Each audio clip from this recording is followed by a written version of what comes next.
गरीब बहू auto rickshaw ढाबे वाली। अरे सुनती हो टीना और लीना, आज कढ़ी चावल राजमा और खीर का रायता बनाना मसाला डाल के। ठीक है चोटी वाला सेठ। चोटी वाला सेठ की ये कहते ही टीना और लीना खाना बनाने में जुट जाती हैं और फिर ग्राहकों के आने का समय हो जाता है। ग्राहक खाना खाने के लिए आने लगते हैं। चोटी वाला सेठ खाना मिलेगा क्या? मिलेगा मिलेगा, जरूर मिलेगा मसाला डाल के। आप तशरीफ तो रखिए। चोटी वाला सेठ ये कह ही रहा होता है कि तभी वहाँ गणेशी अपने ऑटो रिक्शा में सवार होकर आता है। उसे देखते ही चोटी वाला सेठ खुश होते हुए कहता है, वेलकम वेलकम, आओ तुम्हारा हार्दिक वेलकम है मसाला डाल के। आज तो हमारी बहन दीदा ने कढ़ी चावल राजमा बनाया है ना सेठ, मसाला डाल के। हाँ बिल्कुल बनाया है मसाला डाल के। एक दिन चोटी वाला सेठ टीना और लीना को उनका वेतन दे रहा होता है तो अचानक लीना उस पर गुस्सा दिखाते हुए कहती है, आपने इस टीना को मुझसे ज्यादा पैसा क्यों दिया चोटी वाला सेठ? क्योंकि तुमसे ज्यादा जायकेदार खाना बनाती है मसाला डाल के। ये सुनकर लीना चुप हो जाती है और उसके मन में टीना के लिए जलन पैदा हो जाती है। वो मन ही मन कहती है, सब इस टीना की बनाई कढ़ी चावल और राजमा की बड़ाई करते हैं और ये चोटी वाला भी इसको मुझसे ज्यादा वेतन देता है। कुछ न कुछ तो करना ही पड़ेगा मसाला डाल के। टीना अपनी सास शारदा और 9 साल की बीमार बेटी अंकिता के साथ रहती थी। उसकी बेटी अंकिता को अक्सर दौरे पड़ते रहते थे और उसका इलाज चल रहा था।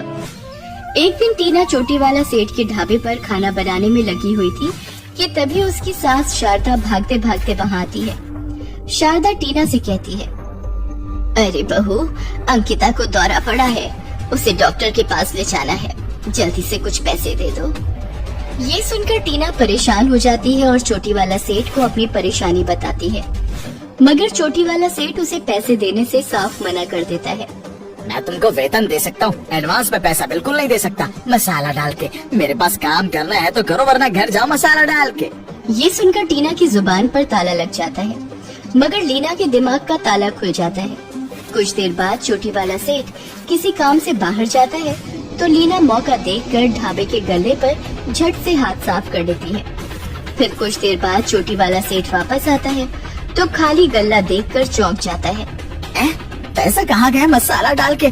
गले का सफाया किसने किया मसाला डाल के? ये कहकर चोटी वाला सेठ टीना और लीना को आवाज देता है, टीना लीना, अरे जल्दी से इधर आओ, मसाला डाल के यहाँ बहुत बड़ा घोटाला हो गया है। टीना और लीना भागते हुए चोटी वाला सेठ के पास आती हैं। उन्हें देखते ही चोटी वाला सेठ उन पर गुस्सा दिखाते हुए कहता है, हमारे गले पर तुम में से किसने हाथ सफा किया मसाला डाल के? जिसको पैसा की जरूरत थी वही करेगी। इस टीना ने गले से पैसा उड़ाया है चोटी वाला सेठ। क्या तुम देखा मसाला डाल के? और नहीं तो क्या, अपनी आंखों से देखा था मैंने। ये सुनकर चोटी वाला सेठ टीना पर आग बबूला हो जाता है। तुम अभी का अभी मेरे ढाबे से निकल जा चोरनी, अब मैं तुझे काम पर नहीं रख सकता मसाला डाल के। पर चोटी वाला सेठ, मैंने चोरी नहीं की, ये लीना मुझ पर झूठा इल्जाम लगा रही है। ये कहकर टीना चोटी वाला सेठ को बहुत समझाने की कोशिश करती है, मगर वो टीना को धक्के मारकर ढाबे से बाहर कर देता है। टीना जाते जाते चोटी वाला सेठ से कहती है, देखना तू एक दिन बहुत पछताएगा चोटी वाला सेठ। चुप कर चोरनी कहेगी, भाग यहाँ से, वरना तुझे पुलिस के हवाले कर दूंगा मसाला डाल के। ढाबे से काम छूट जाने पर टीना पर परेशानियों का बोझ पड़ जाता है। डॉक्टर उसकी बेटी अंकिता की हालत देखकर कहता है, देखिए टीना जी, आपकी बच्ची को कुछ दिन के लिए अस्पताल में भर्ती करना पड़ेगा। जब तक इसकी हालत में सुधार नहीं आता, ऐसा करना बहुत जरूरी है। ठीक है डॉक्टर साहब, मैं पैसे का कुछ इंतजाम कर लेती हूँ। अब टीना बेटी का इलाज कराने के लिए पैसे का इंतजाम करने के लिए दिन रात एक कर देती है, मगर उसे कहीं से भी पैसा नहीं मिलता। तभी एक दिन उसका भाई गणेशी उसके लिए उम्मीद की एक नई किरण बनकर आता है। गणेशी उसके घर के सामने अपना ऑटो रिक्शा खड़ा करके उसके पास आकर कहता है, टीना बहन, मैं कुछ दिनों के लिए गांव जा रहा हूँ। फिर तुम्हारे इस ऑटो रिक्शा का क्या होगा भैया? सोचता हूँ कि इसे गांव जाने से पहले बेच देता हूँ। ये सुनकर टीना गणेशी से कहती है, भैया क्या तुम इस ऑटो रिक्शा को मुझे नहीं दे सकते? मैं इसमें अपना छोटा मोटा ढाबा चला लूंगी। ऑटो रिक्शा में ढाबा? ख्याल तो अच्छा है, अगर तुम यही चाहती हो तो रख लो। इस तरह गणेशी अपना ऑटो रिक्शा टीना को देकर अपने गांव चला जाता है और टीना अपने सोने के कुछ गहने बेचकर ऑटो रिक्शा में ढाबा बना लेती है। क्यों माँ जी, कैसा लगा हमारा चलता फिरता ढाबा? बहुत ही अच्छा है बेटी, ईश्वर तुम्हें तरक्की दे। अब तो ईश्वर का ही भरोसा है माँ जी। ये कहकर टीना अपना ऑटो रिक्शा ढाबा लेकर घर से निकल लेती है और फिर चोटी वाला सेठ के ढाबे से कुछ दूर आकर सड़क किनारे रुक जाती है। वहाँ के कुछ लोग पहले से ही टीना को जानते थे और उनको टीना का बनाया खाना बहुत पसंद था, इसलिए टीना के वहाँ खड़े होते ही उसका ढाबा चलने लगता है। मैं भी कहूँ कि अब चोटी वाला सेठ का कड़ी चावल राजमा में जायका क्यों नहीं आ रहा था? मुझे क्या पता था अब उसके पास टीना काम नहीं करती। टीना बहन, सच में ही तुम्हारे हाथ का कढ़ी चावल राजमा खाकर उंगलियां चाटने को मन करता है। अब तो टीना का अपना ऑटो रिक्शा ढाबा खुल गया है बहन। अब तो तुम सब रोज ही हमारे हाथ का बना कढ़ी चावल राजमा खा सकते हो। कुछ ही दिनों में टीना का ऑटो रिक्शा ढाबा चलने लगता है और लोग चोटी वाला सेठ का कढ़ी चावल राजमा खाना ही बंद कर देते हैं। टीना जैसे ही अपना ऑटो रिक्शा ढाबा लेकर आती, उसके आते ही ग्राहकों की भीड़ जमा हो जाती, जबकि चोटी वाला सेठ घंटों आंखें फाड़ फाड़ कर सड़क की तरफ देखता रहता। तब जाकर कोई भूला भटका ग्राहक उसे फंसता।